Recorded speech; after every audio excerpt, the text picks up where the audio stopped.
La PCR o reacción en cadena de la polimerasa es una técnica de biología molecular que ha venido a revolucionar tanto el área de investigación como en nuestro caso de diagnóstico, ya que permite la detección de agentes patógenos que son difíciles de diagnosticar con métodos convencionales, como lo son el cultivo o la microscopía. Hablamos de agentes como virus, bacterias intracelulares o bacterias de crecimiento lento, que además acortan el tiempo de entrega de resultados e inclusive en algunas ocasiones nos permiten conocer patrones de susceptibilidad y resistencia a antibióticos. Y en este video vamos a conocer el fundamento de esta técnica.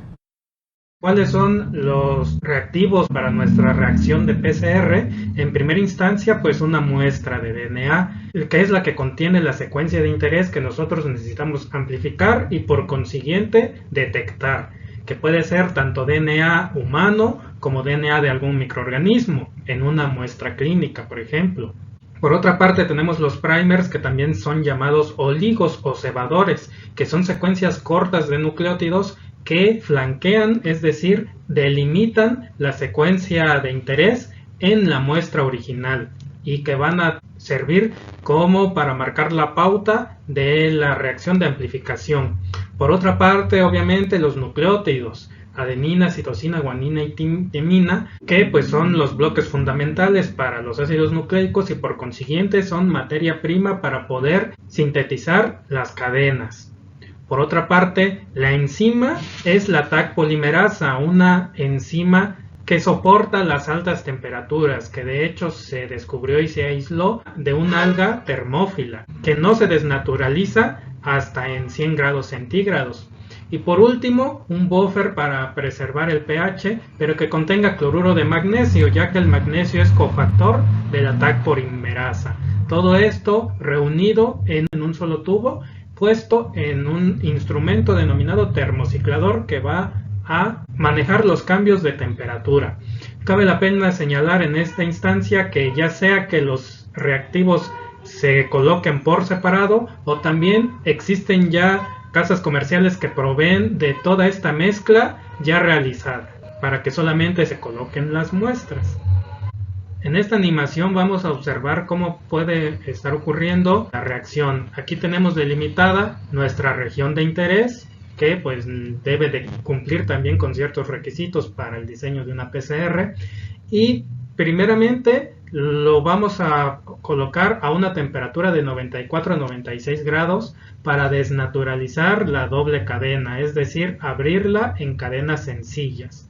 Tenemos aquí marcado de un lado en color azul y del otro de color rojo las zonas que delimitan nuestra región de interés, las cuales son complementarias a nuestros primers u oligos. Posteriormente, la temperatura se baja de 50 a 65 grados dependiendo de las características de los primers para que estos puedan alinearse. Es la fase de alineamiento. Hay un primer forward y un primer reverse dependiendo de la orientación en la cual se colocan y posteriormente se va a sintetizar la cadena complementaria. Posteriormente la temperatura sube a 72 grados en donde la Taq polimerasa ya puede actuar, se va a reconocer un extremo libre, aquí simbolizada de color verde, y va a empezar a sintetizar lo complementario. Con esto se complementa un ciclo. Para el segundo ciclo se repite todo lo mismo. Temperatura de desnaturalización, se abren las dobles cadenas, ahora son dos pares por así decirlo, ya se duplicó.